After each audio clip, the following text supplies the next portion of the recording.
Welcome to episode 12 of All About You. This week I am talking to Grace O Rourke, who is perhaps best known for co-winning RTE's Ultimate Hell Week with Des Seepersad this year. We talk about her emotional well-being in relation to her professional experience, her athletic exploits, as well as her time on Ultimate Hell Week, and much, much more. Without further ado, here is Grace O Rourke. Grace O Rourke, this podcast is all about you. All about me. Thank you very much for inviting me into this lovely house and having this podcast today with you. So, first of all, I'll introduce you before our conversation just about yourself and who you are, but in your own words, would you please introduce yourself to the listener? Oh, okay, my own words. My name is Grace O Rourke. I am 31 years old, and I can edit that out. What are you joking? My most recent accomplishment is being, what would you say, like a co-winner of RTE's Special Forces Ultimate Hell Week. Yeah. And yeah, I think that's me. Okay. And I don't even remember the other guy who won Ultimate Hell Week. Somebody very unimportant, no doubt. Clown, I think. Yeah. But so you won Ultimate Hell Week this year, which was a fantastic achievement, and I watched the show very closely because obviously my cousin Des was on it, and you and him were fantastic. But what doesn't the winner of Ultimate Hell Week? What does that not cover for you? Like, if I was to introduce you to one of my friends and go, "This is great, she fucking won Ultimate Hell Week this year, isn't that mad?" What would you be like? Oh, they're not going to know anything about this part of my life. What is that part of life that they won't know about? Good question. Do you know, I was teaching in a school there. I have I teach in schools, sporadically or whatever throughout the term. Teaching athletics, and I remember one of the teachers coming up to me after Ultimate Hell Week or like during or whenever it was being aired, and she was like, the grace that's here and the grace that's there just doesn't add up. Okay. So I just thought that was really interesting. I think that like everybody has wants to put somebody in a box or wants to stereotype them, and I guess I definitely have not the typical stereotype that for somebody that would win Ultimate Hell Week. I think Ultimate Hell Week, you think that you have to be like tough and fit and strong and that, and I think on a day-to-day basis I definitely wouldn't come across as that at all. Yeah. Well, sure, even you told me you teach athletics in school. Yeah. I didn't know that, and I watched every episode, and even more so, we've spoken before, and Des, he would have told me a lot about yourself too, so that's obviously an important part of your life as well. Yeah. Like I would imagine your toughness and your resilience mightn't come through that much to the kids. You're obviously a fairly sensitive person if you can talk to kids like that and teach kids athletics and stuff. Like, I think maybe empathy comes to mind. Maybe I have that kind of empathetic side of me as well. But to be quite honest, I think to do something like Ultimate Hell Week, you need to be able to tap into everything and know when to tap into it. You can't just be this badass, hard ass, and you can't be this softy. You have to have almost like a scale of emotions. Maybe maybe not emotions, but abilities and kind of Well, you have a really diverse experience. Like, I was creeping all over your website and everything, your blog and stuff on it, which I really enjoyed. Yeah. And from obviously you told us you taught athletics. Yeah. You obviously have athletic experience of your own. You have interest in horses, and also you've had lots of different professional experiences, all the different businesses. So you have a very, very diverse experience for somebody as young as yourself. Yeah. I think there will be many people in their later years, and they won't have the array of things you've done to reflect on. Yeah. So in your blog, you kind of mentioned you had a lot of ups and downs over that time. Yeah. But you talk about the importance of that, the importance of the setbacks during those things. Yeah. I'd love for you to elaborate on that. Like, I think you're just saying about like the sports and that, and I think I've been really lucky through the years, I've had a lot of different coaches that have really kind of got the best out of me. I think it's definitely attitude as well. The person has to want to do it, and that definitely factors in. But I've been so lucky in the sense that I've had so many different coaches that have known how to get the right tune out of me, and my attitude is very positive and responsive, that I didn't want to give up, and I think my sports background set me up for kind of my business background. In sports there's so many more failures, or like bad, you've got so many more bad days compared to the ratio of like your success days. You get that one kind of success every so often, then you're on a high for a while, and then it's just like, it's kind of like goes a bit downhill for a while and comes back up. So I think my sports and the diversity in my sports, the athletics, the horse riding, kind of prepared me for the business side of it, and allowed me to be resilient in business. I wasn't expecting my first business to just take off. Yeah, in the sense that, the first time you ran your competitive race, you didn't come podium or get first or whatever, I would imagine, That's interesting. And I think I've just been lucky. I'm sure there's some kids that will have just the most terrible experience for their first race, and that's it, that's their confidence shattered. I think I've been very lucky in how my athletics career and all that progressed. Like, do you know what I mean? I think so, yeah. So you had so much exposure to difficulty that you had so much exposure to difficulty in your sporting life that when you experienced difficulty in other aspects of your life, it didn't affect you as much as it would have been if, let's say, it would have been for the first time. So I think what some people who don't engage in different sporting competitions might experience is they go for something in their professional life and they don't get it, and it affects them maybe more than it would someone like you, because there's been hundreds of times you didn't get exactly what you wanted to get in your sporting life. You've lost so many games, you've lost so many races, and I think it's no biggie to you, but it might be to them. Exactly. And I think as well, I've experienced so many different like emotions as well in sports. Like I remember, I'm just thinking that I think I must be scarred from this, but like embarrassment. Okay. And I think that's such a big one. I remember show jumping, and I didn't fasten the girth, the thing that goes around the saddle to keep the saddle on. Okay. I didn't fasten that properly, so I ended up being in the middle of the show jumping ring, everyone watching, and the saddle started slipping. Like, it was so embarrassing. So I think learning those stupid little lessons earlier on in life made me later on in life in business, like, I just wasn't scared to take on stuff. And I do think people are scared to take on stuff for embarrassment, that it doesn't work out, do you know that way? Yes. Like, there's so many little emotions that my sports career exposed me to. Yeah. And going into business, I was like, I'm ready for them all. I've do you know? It's funny. I met you once before today, and one thing that struck me on that day and strikes me as we're chatting today is that I don't think you get embarrassed like other people do.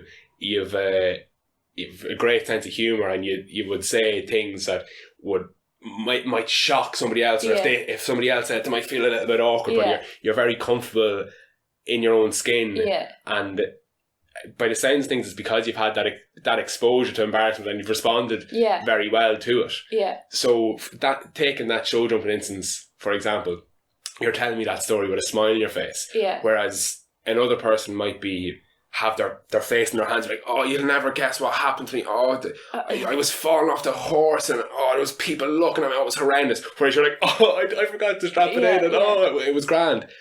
What is it about you that you think enables you to be so basically positive about something that might be traumatic to someone else? Like, you were able to say, it probably scarred me, whereas somebody else would be saying, this is something that scarred me. It was horrendous. Do you know? That's a really good question. Like, I don't know, I guess it's my attitude to like, I'd be very hard on myself. I'd be like, you're a fucking idiot. That's such a simple thing to have forgotten. Okay. So I'd be hard on myself that like that should never happen ever again. That kind of thing. And then so it's, I guess, taking it to the next kind of lesson and just, I don't know. Yeah, that's a tough one. It's okay. Yeah. Well, look, I think we all have capacities that we find it difficult to articulate, and it's just sometimes it comes down to who we are, and I don't know, we can't necessarily put our finger on why something didn't embarrass us the way it would somebody else. It's just it's who you are. And I think maybe from my limited perspective, your sense of humour would definitely come in, because I think you're able to laugh at it. Like, even for instance on the show, there were things that you said about different athletic challenges you had that were very funny. You weren't talking about, oh my god, and then when I jumped off the bridge I was just so scared. You were talking about how funny the water felt. do you know what I mean? I think it's just that little moment or emotion or factor or whatever you want to call it. It's such a small thing in the grand scheme of trying to get where you want to go. Like, so that had to be brushed under the rug if I wanted to become a better show jumper, a better, do you know? Yes, yeah. And I think it kind of comes from what I'd say on the website and the blog and stuff, that it's you know, it's resilience, it's building character, do you know? Well, I suppose you're goal orientated in a motivating way, which makes you not, I suppose, dwell on a negative experience, because I suppose you don't see the utility in it. So that's there's no use for it. Why bring that in? Which is brilliant. Like, I know, for instance, myself, I mightn't have that capacity at times, and it would affect me. So I think that's something that people can think on and say, right, maybe, you know, I let my past difficulties disable me going for at different times in my life, but maybe they shouldn't have that affect me, because it's in the past and I have these things I want to do in the future. What's happened in the past, it doesn't have to disable me from it, you know. Which is great. Just like making sure that you're using it as a lesson. It's not a bad lesson. It's like, and then maybe this is a bit of a cliche, but like, you know, taking feedback from it and using it to positively push forward, not like, although I say I'm like hard on myself, but like be like, Grace, don't let that happen again, like, you know, but move on. You've done it, and don't let it happen again, that kind of thing. You mentioned it there, and I also mentioned how it's in your blog about your resilience. How do you think it is that you are as resilient as you are now? My mother giving me a little kick up the arse. No, like that, kind of just what we were saying there, just like, the setbacks, and then kind of, so two things. So the setbacks, and then if, you know, really, really shit experience, really shit setback, and then moving forward to the next challenge, being able to move forward to the next challenge. I mean, like, I can do that. I actually can move forward. So when the next setback comes along, it's like, well, I've moved forward from that setback before, so I can do it again. Do you know? Like, I definitely think like setbacks paralyze you, and you're like, I can't move forward. But as soon as you do move forward, you're like, what was the problem? So it's like, every time you get set back, you're like, well, you've moved forward from the last one, so fucking move on from this one too. And I think also hugely important, your support system around you, your friends and your family being like that, do you know? I think that's so important. That you have like a good support system around you, people not being like, oh, you're fucking idiot, why'd you do that? You know? Being like, that's okay that happened, pat on the back, go on, you can do it. I think that's so important. So you've grown your resilience by the sounds of things. It's not necessarily something you were born with, because you weren't born with any setbacks. You had to experience the setbacks to grow that resilience. Is that fair enough? Like, I think I definitely think you can learn resilience. You definitely can. I think what we were talking about earlier on, attitude, you do have to have a good attitude. It was your response to the setbacks that enabled you to be as resilient as you are now. And I think it's nice to hear that you have an air of humility about you, to know that, yes, I'm a resilient person, but my resilience is shared by myself and the people around me. Do you know, it's not, I'm so resilient because I'm so great and look at all the wonderful things I've done. Yeah. No, it's that is true. Maybe not that tone of voice. That is true. So fantastic. Yeah, but you are able to credit the people around you, and I think it sometimes. I don't know if it's the culture of the society we're living in. It's quite individualist, and we can sometimes forget how important our family and our networks are into getting the best out of ourselves. So it's really cool to see that you don't do that. Which reminds me of something you mentioned earlier. I wanted to get back to it. You mentioned how you had great coaches, great athletics coaches, and great maybe even mentors across over the years. Yeah. Could you tell me about them and how they got the best out of you? Okay, this is one that really makes me emotional, so I have to be careful. Yeah, listen, do not worry. No, I think just even from school, just like kind of the younger kind of the PE teachers and stuff, like they kind of spotted me. Like I always was a trier. Like I was always a trier. I was quite good at sport as well. So I they picked me out, and then they were able to like push me and kind of put me into stuff. So that kind of from an early age, that was, I was always kind of recognised and pushed and that kind of thing. And then in my kind of older, more kind of, as I got into the athletics a bit more and the high jump as well. So that was my thing that I was kind of my event, if you like. Yes. So I had some extremely good coaches there. So one coach, Mr. Kidd. So I've learned, he's a little bit emotional. I have to be careful. Oh, don't worry at all. He's retired now. So I remember when he announced he was retired. I just couldn't stop crying. I just couldn't. I was like, yeah. But I was actually only with him for 2 seasons, I think it was, and he wasn't even a high jump coach or anything. But he just has that empathy. Ray Goggins kind of reminds me of him a little bit. Okay. He's just got that empathetic way about him where he can get the absolute best out of the person. He knows exactly what you're about. He knows what will make you tick. He knows what to say, what not to say, that kind of thing. So when you have that kind of connection with someone, it's just like, it's amazing. And you just want to do the job for them. Do you know that? Yes, way? Yeah. So there's him, and then he would always say, run your own race.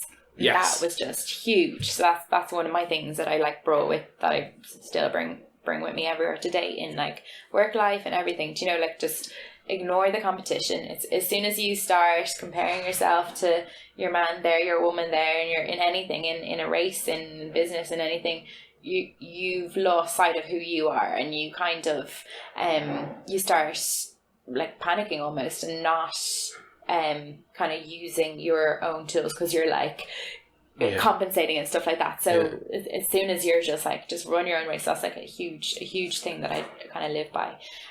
So there was him, and then there was also some of the other show jumping coaches that I would have had. So I've had such a variety of trainers and coaches and stuff, and like that, there's some that would just say, there's just little one-liners like that you just that you just live by. And I think from growing up with those kind of mentors or coaches from such a young age, you do kind of you start listening to them and applying what they're saying to your life and to your training and stuff like that. Do you know? Yeah. So it's not just been, I think I'm lucky in that sense that it's not just been my parents, it's been the coaches. So I've had voices from you've had a lot of different idols and a lot of different people to motivate you. And I have a similar experience myself.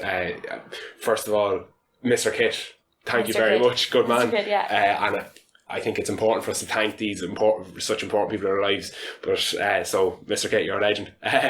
But I definitely understand what you're saying, because in my own life, if I'm feeling maybe a little bit demotivated or uninspired, I try in my more effective mindset to reflect on these people that really inspire awe in me. You know, there are relatives that I have. My granny is like super inspiring, like a person who epitomised love. And then there's people in the public sphere like David Attenborough. His enthusiasm for the natural world really inspired me as well. And then even different teachers over the years have really brought me to kind of where I am today, and kind of instilled a passion in me. For instance, my uncle Richard, he actually taught me a lot of French, and he had a kind of an infectious enthusiasm about the language, which I translated into my own life. So with that in mind, I definitely absolutely understand where you're coming from. I think I'm so lucky because I think, you know, kids that don't have that network, and maybe their parents are working all the time, and do you know how do they know who to go to? Yeah, absolutely. Do you know? And I think like that, like you had your uncle, you had a good, and you kind of use your initiative as well. David Attenborough, do you know, you've got people that you don't know, but like on the internet or whatever, but like I feel some people might not know to kind of connect with that, or might not be able to connect. Or how to, or maybe they've never had the exposure to somebody who will bring that kind of joy or that enthusiasm, that inspiration to their lives. And I think a similarity we share is our desire to kind of share the emotional lessons and intellectual lessons that we've learned with other people. And it shines through in yourself, because you not only do you talk to obviously the corporate world, but you also talk to schools and to clubs and to younger people. So you're able to recognise the value of Mr. Kit and all the other coaches you've had, and now you're able to deliver that message to so many other people. I've never met Mr. Kit, but I've heard you right now and on numerous other occasions use the phrase "run your own race." And without you, I wouldn't have heard that. So I think it's important for us to share these useful lessons with each other, so we can all reach our capacities as best we can. And, you know, it just goes to show the ripple effect of Mr. Kit saying that to you, you're saying that to me, and now whoever's listening is going to hear it as well. So there are real benefits to the idea of having what we mentioned before we hit record, of having nothing to hide, because we can share all the useful emotional lessons we've had and all the difficult things we've experienced as well. Do you know? Yeah, that's just an aside. Did I explain that well enough, to run your own race? Yeah, absolutely. Would you like to expand on that idea of running your own race? Give me some examples of you running your own race in your own personal life. So I guess it was kind of applied to me for when I was doing the 400 meter hurdles for the first time. So that was outside my comfort zone, you know, being a high jumper. That was, I had a little bit of distance background in me, so I wasn't going to absolutely die. Well, it was a very hard race, I nearly died. But, you know, I was capable. And I remember it's technical as well, and I remember running my first race, and he was obviously able to pick up that wasn't me. I was tense, and I was getting caught up with the competition, and your one beside me, what I kind of knew was, shit, she's good, or what training is she doing, and the girl there, I was like, oh, she looks apart, you know, and you can start taking in all this noise and stuff like that, and then as soon as you start running, you've taken on all this noise, and you're distracted, you're not running smoothly, you're not focusing on the hurdle in front of you, do you know? So as soon as I kind of applied this to my race, there's obviously the same girl, the next race or whatever, same girls were there, and I'd be quite a slow starter, and that would have shook me before. But as soon as I started applying it to my own race, I allowed myself to start slow. Yes. Then at the end, I was able to take them on, because that's me. Whereas the first race, I was trying to keep up with them. I'm burning out at the end. Do you know? So it's like everybody has their own way of doing things, basically. So let yourself do it your way. Forget about what your woman does, how your woman does it beside. It doesn't matter if she's in front of you at the start. Because you might be you're slower at the start, and you might be able to catch up at the end. So that's kind of, and even from a very practical sense, I would imagine your reaction times are probably poorer if you're looking at your neighbours runners in the blocks. you're not going to get out of the blocks as fast because you're not focused on your race. But I think as well, what I kind of got from Hell Week as well, like I became so present. Okay. Because I was focusing on me. It was all about me, and that's you lose that when you're getting the sweats about your competition. Like, just forget about them. Yeah, I suppose, and Ultimate Hell Week was a kind of a shining example in that it's not a competition against other people. You're competing against yourself. Yeah. And I think if you're like wanting to get a leg up on someone else, you're going to lose. Yeah. That's you gone. That's time. It's probably symptomatic of maybe a pathological selfishness, or it's there's something you're not built for this type of competing. Yeah. Maybe another type of competition is for you, but if you're focused on what you feel like is the competition, and you're looking at other people to fill that role of the competition, like that was such a. I think both you and Des said it. It was such a mental and emotional battle. You know, so if you're battling against, Jesus, fucking 13's looking good today. Yeah. Like, fuck, that's not the right way to be. No.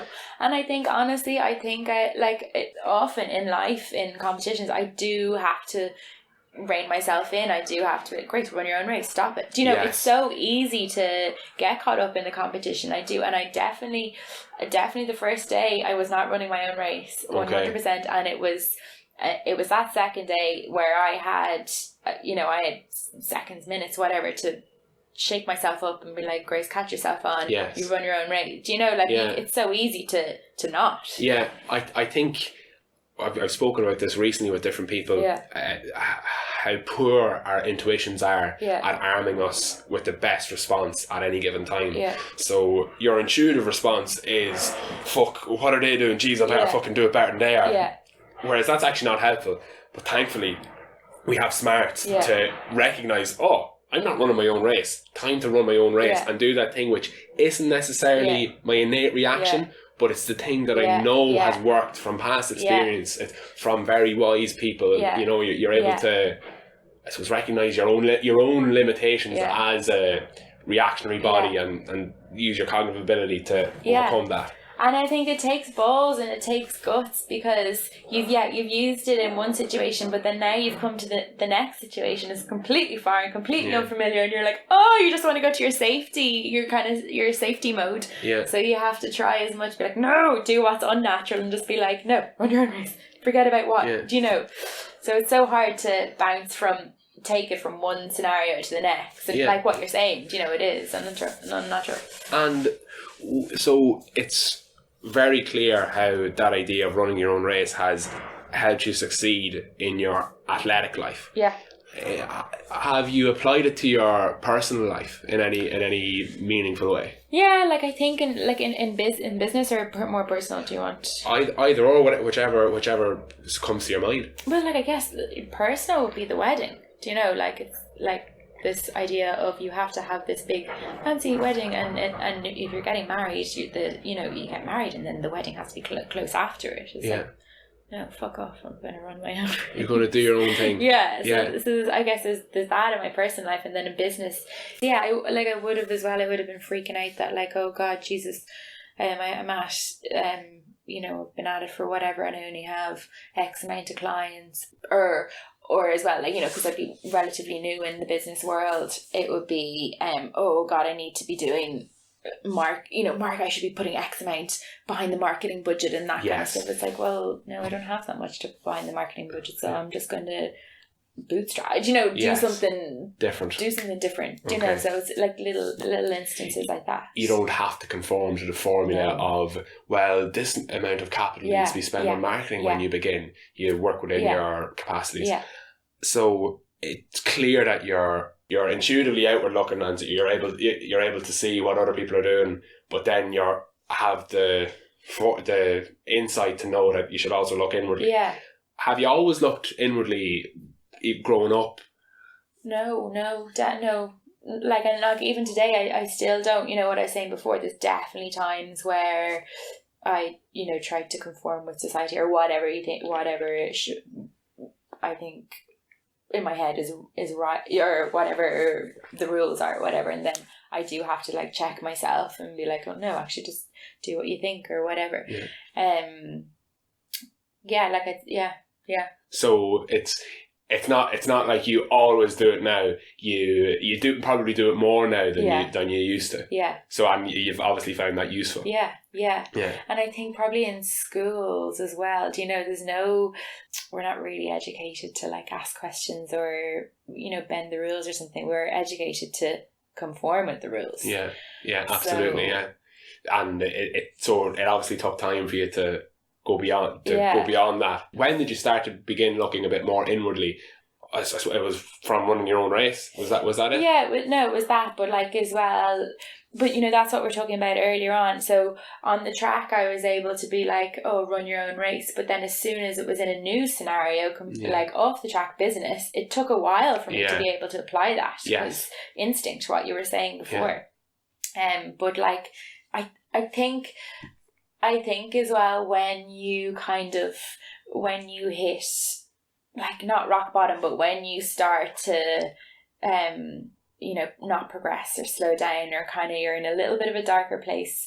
For me anyway, I'm like, fuck it lads, I'm doing it my own way. Do you know this? The right way isn't working. So and sometimes it takes you to go down a little bit. Yes. You do have to start like going downhill to be like, fuck it, this isn't working, and you need to try something.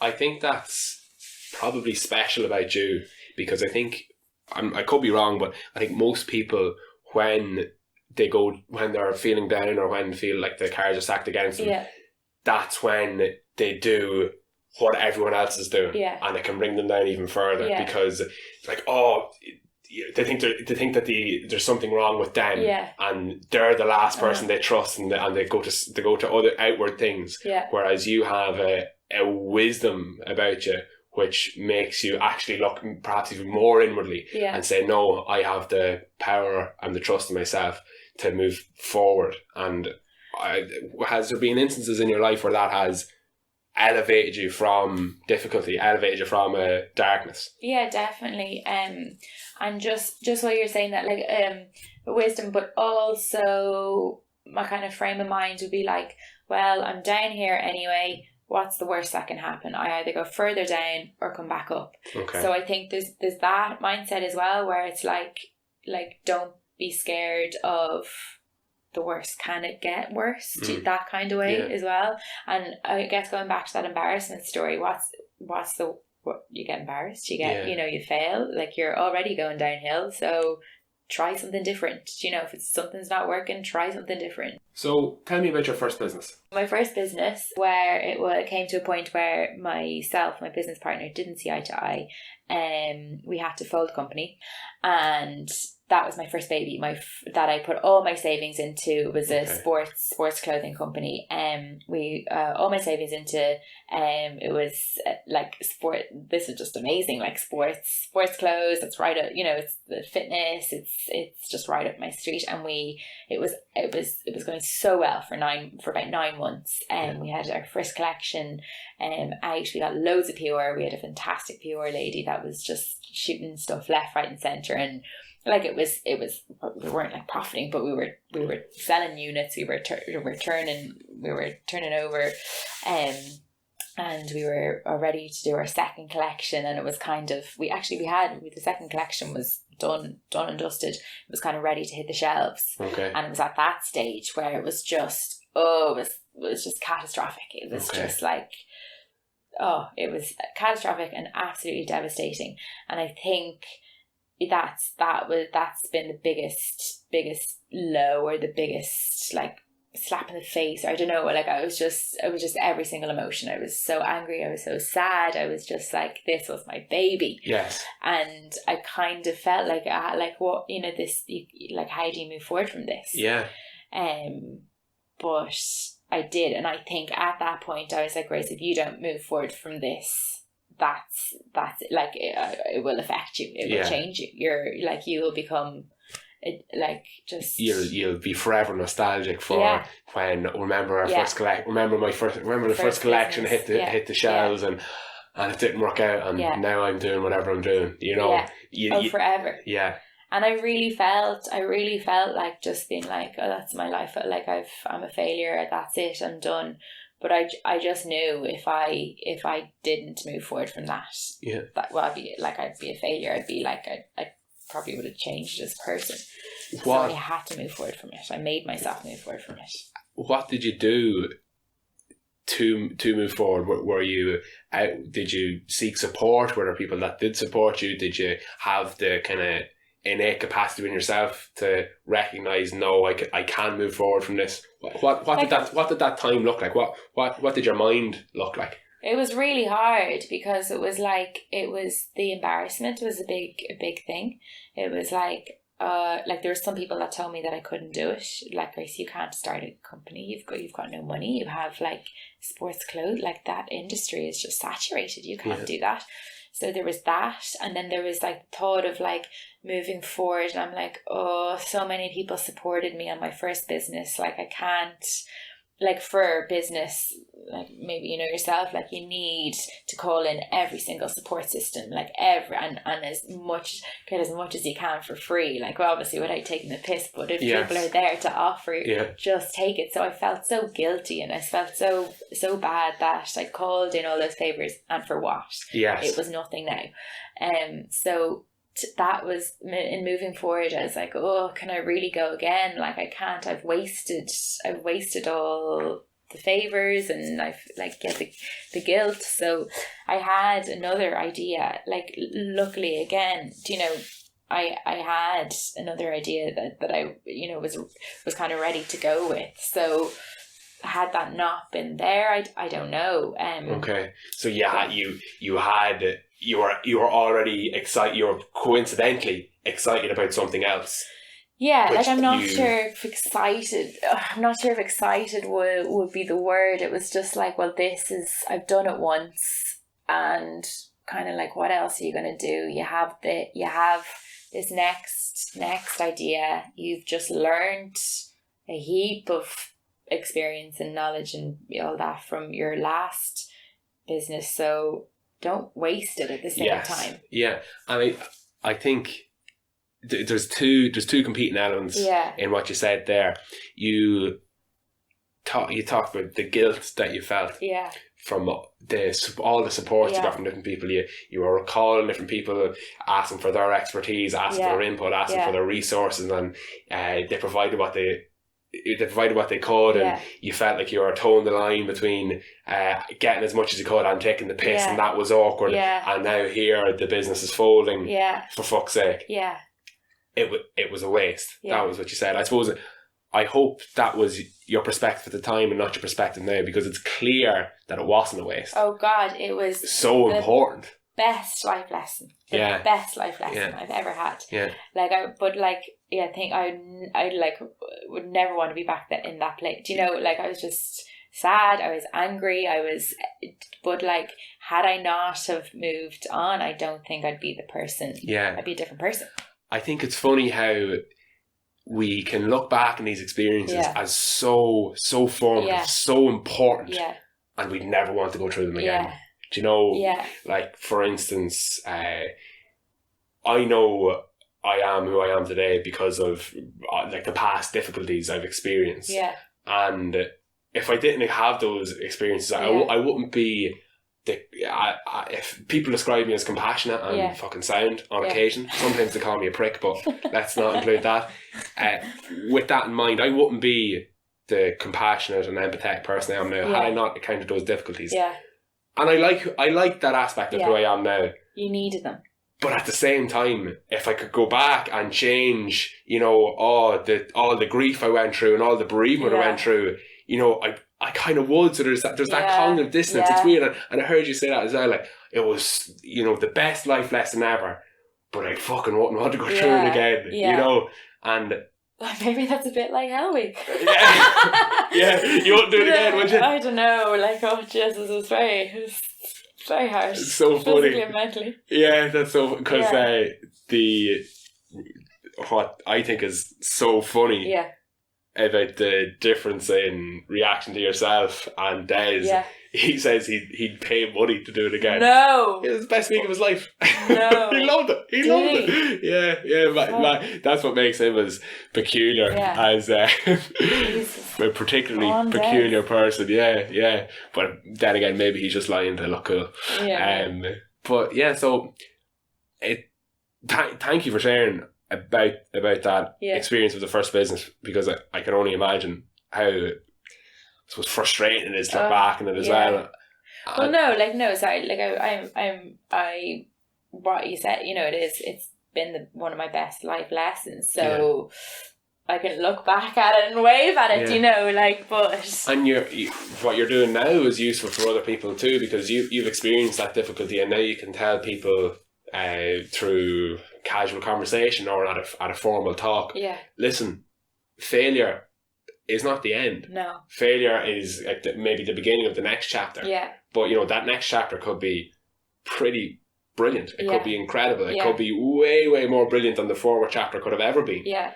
So I think there is I think you're a shining example of recognising the real utility in adversity. It makes you learn lessons in a way you could never learn from a book or never learn from advice. You have to experience it. So, and now perhaps for those other people who can learn the lesson from hearing it, you can share it with them and guide them on a helpful trajectory. Reading your website and your blog was a great window into your life. And on one of your blog posts, you pose some questions to the reader, and I'd like to pose a few of them back to yourself now. So, number one, what typically causes you to become stressed? What do I do? Money. Money. Okay. I think I think.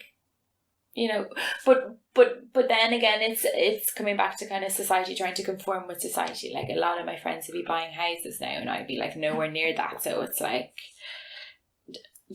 but absolutely. What's the problem with being nowhere near that? I'm happy. Yes. But it's like, oh, are you happy? You're not able to buy a house. That kind of way?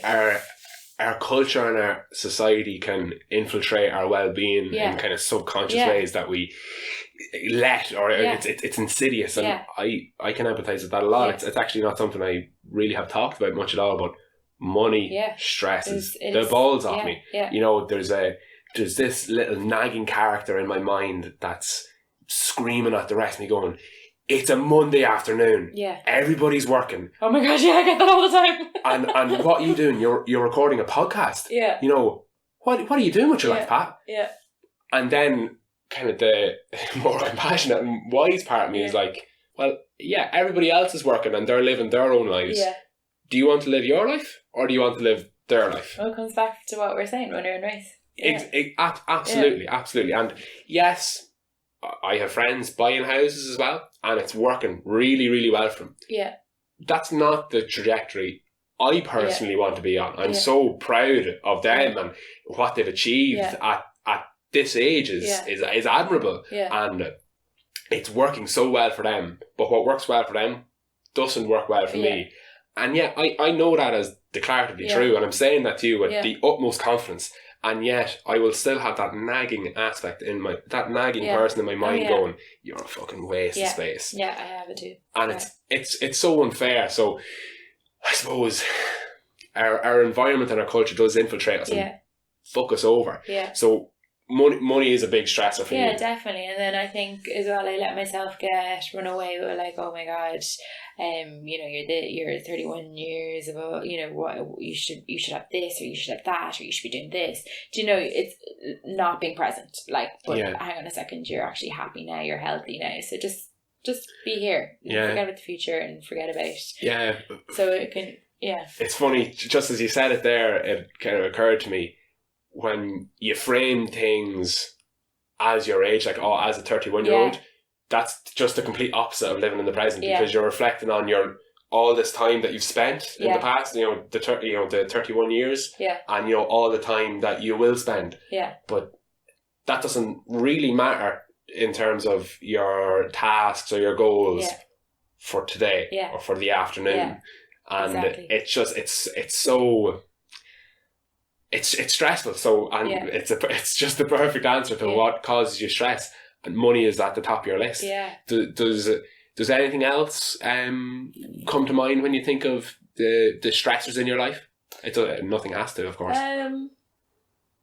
Like I no, I guess like money, it kind of comes down to money, like, do you know, like accommodation, that kind of stuff, where do you know where am I going to live and that, all that kind of stuff. So that's all, it's all kind of tied in. So that's a major stressor. But it's like I'm like, sometimes I project, would that be the right word, project into the future too much. It's like, well, hang on your grand now. Yes, but in a sense, money covers that because you're concerned about how much savings you're going to have at the end of 2019, or are you going to be ready for this kind of move in 2020? Exactly. And the financial life factors in. So I definitely see where you're coming from. So that was the first question. What typically causes you to become stressed? How does this stress affect you emotionally and physically? And I'll add a little something to that. How does the stress affect you emotionally and physically in the present moment? Emotionally and physically, like it is like a little bit of a weight. It is kind of overbearing, and I definitely think it can affect the relationships as well. Do you know, like, I might become a little bit more irritable, or like snappy, or that, or like I even like some of the questions that I'd be like asking Darren is like, I'm not like, it's not a conversation, it's like questions, and it's like, and what, okay, so if are we going out this weekend, or like where are we going, or like how much do we is it expensive, the place, do you know, like, it's like, fucking chill out. And I feel myself doing it all the time, and I it's just like, no, just chill, like whatever happens, and it's, but you get like, well, it's like for me, like I'd get worried, like, oh my god, you know, is the restaurant going to be, for example, like, is their restaurant going to be expensive? And that, so like, we make it for the early party. Like that kind of thing. So like that shouldn't, that's at the weekend, that shouldn't even come into the conversation. I should be like, hey, how's your day? What should it should be a little bit more. If it's helpful to yourself, you said for you, I mean, for me, that what your experience of the financial stresses is, I think, so common to the extent it's, and I don't mean this to underplay the stress, but ordinary. Because I have found in the past that a lot of the stresses I have been my own, and have been really peculiar to me, and because of who I am, and maybe it's because of some like weird psychological pathology, because of only Pat thinks like this, and Pat is such a knob. But no, Grace thinks like that too, and Grace responds like that, and I respond like that, and so many other people do. I think most people do. But if we're too inward looking, we can forget that, okay, this is just a normal aspect of the human condition. I'm feeling anxious now. That's okay to feel anxious. Lots of people feel anxious. Is it useful feeling anxious? Maybe not. And you can become a little bit more present, and instead of becoming inward looking, you're just being. You're not looking out, you're not looking in, you're just breathing. You know, I think it's a tough one as well. Like just only a few weeks ago, like there was like a lot of outgoings, expenses and stuff, and it's like, it's when another person is relying on you for those expenses, then it's like, it's a little bit suffocating. You're like, you know, I can't let them down. You know, and then it's like, but I need to be able to feed myself. Do you know, like, it's a really conflicting thing, and that definitely would cause anxiety for me. Absolutely. And me too. And so the last question, I think we covered it a bit, but to really hone in on it, how do you usually respond to a stressful situation, be it when money comes up? You mentioned sometimes your relationships can suffer. How do you respond when you're responding poorly, and how do you respond when you're responding well? Okay, well, actually, only the other day, because like, just obviously since like the collapsing of my last business and all that, like, so it has been a really like kind of rough patch, and it's only the other day that I'm kind of coming out the other side of it now. But it's only the other day, and I'm like, Grace, you got through that. It'll be fine. It'll be grand. You got through it. Do you know? So I'm able to say that to myself. Whereas when it was like really shit before, it was just like, oh, it was like. But now I know that I'm kind of out the other side of it. Like, it will be fine. Yeah. Do you know that kind of way? You're not gonna be homeless or whatever. Do you know? It'll be fine. And I think so. That's when it's going bad, and then. Yeah, kind of like, does that so I think you've given two good perspectives of where you are presently, which is quite positive, which I'm obviously delighted to hear. Yeah. That, you know, starting a couple of months ago, or maybe a year ago, you felt like you were drowning. Yeah. In a sea of shit. Yeah. And now you're kind of doggy paddling ashore in that, you're experiencing difficulty, but your head's well above the water, and you know you're reaching a point where you're getting your footing. You know, I was delighted to hear that you have some income coming in now, and you're succeeding in some of your entrepreneurial exploits. You've got some talks coming up, so that's you kind of finding your feet. And there, you know, in a couple of months' time, there may. Hopefully not, but there may be a little setback or a slip here and there. But you're at the edge of the sea of shit. Yeah. Whereas a year ago it was harder to get your air. So I think as well, like we managed fine. Like we managed. Like it wasn't like it was a little bit stressful, but we managed, and. You know, and it's just like that. It will be fine. You're not going to be homeless. Like, we're so lucky that we have my parents to go to. You're not. It is not a drastic situation to be in. So I think it's like kind of, do you know, like, it goes back to like comparing yourself to others. Oh, but they're buying houses. But hang on a second, there's children in Somalia that can't. Yeah. Do you know? If you're going to compare yourself to others, maybe compare yourself to everybody instead of absolutely. That, I think that would be a healthy response. You know, an unhealthy response might be comparing yourself to a few. Yeah. And a more healthy response would be kind of putting things into perspective on a larger scale. Yeah. Well, yes, there's a few that are, you know, balling in their Rolls Royce, and you know, there's a few that are, you know, looking at me and they're looking at my stresses. Yeah. And to them, I'm balling in my Rolls Royce. Yeah. Do you know? Yeah. So it's a little bit of that, like catch yourself on a little bit. Yeah. I'm lucky like yourself to have that kind of support network too. And what struck me about what you're telling me there was the distinct stress of that period. You know, it was very, very difficult. And now you're a bit more confident in knowing, on reflection, everything was okay, and everything was going to be okay. Yeah. Yes, it was stressful, but it was going to be okay. Yeah. And I think we have, as human beings, we have the capacity to recognise that if everything's going to be okay, well, maybe I can let go of some of the stress. Yes, I'm in a difficult position, but everything's been okay before. Yeah.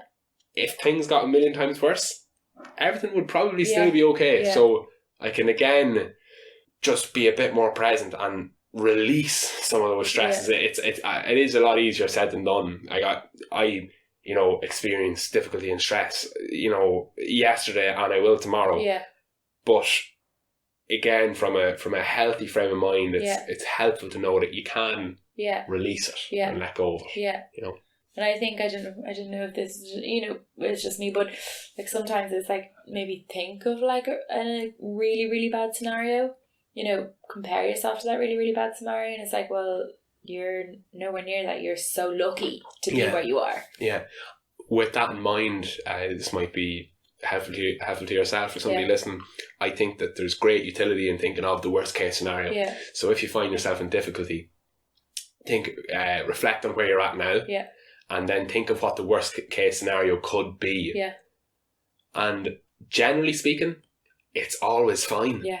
Because, like you said, you'll never go homeless. Yeah. Because you have such a fantastic support network. Yeah. You'll never go hungry. Yeah. Because you'll have people that will give you food. Yeah. You know, so oftentimes, I find personally, maybe this won't be true for everybody else, depending on the situation, but I think perhaps I'm a million miles away from the worst case scenario, and like you gave in your anecdote, that's helpful. But even what I do is I imagine myself in that worst case scenario and think of the worst outcome, and it's still fine. Do you know? Yes, you're right. You know, which I find helpful anyway.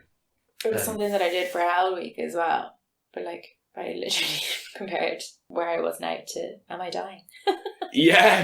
No, and you're not going to be dying. You know, the poor creatures that ended up in hospital were fine. They're fine. They're absolutely fine. You know, and it can give you that bit of confidence. And let's say you end up in a position where you need to go to hospital. One of the DSs is a paramedic. Is a paramedic. Is an emergency paramedic. He'll bring you to get the medical attention you need to live. You'll be fine. You'll be grand. Which I think is nice. So we've looked at what brings you a lot of stress. What about life brings you the most joy? Oh, my dog Raven. Tell me about Raven. Oh, he's the best boy in the world. No, definitely. Definitely animals and Darren. Yes, of course, Darren, my husband to be. He's much better than dogs. I think like animals and friends and family are they're very important. Animals being top of my list. Nice.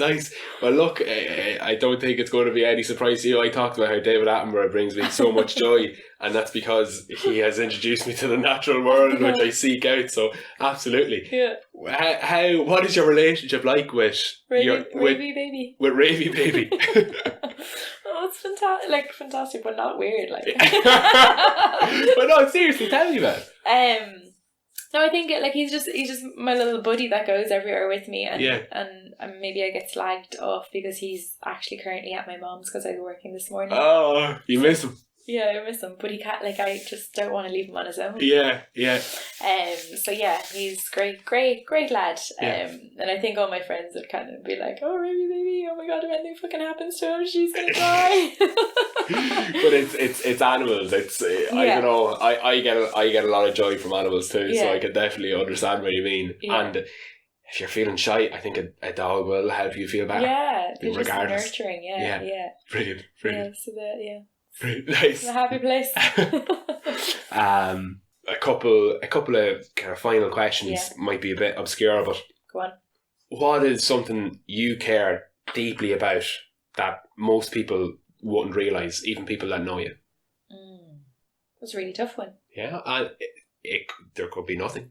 That's a totally fine answer, but I think it's worth thinking about, considering I want to have revealing conversations. I want people to have nothing to hide. So if there was something that came to your mind, I'd love to hear it.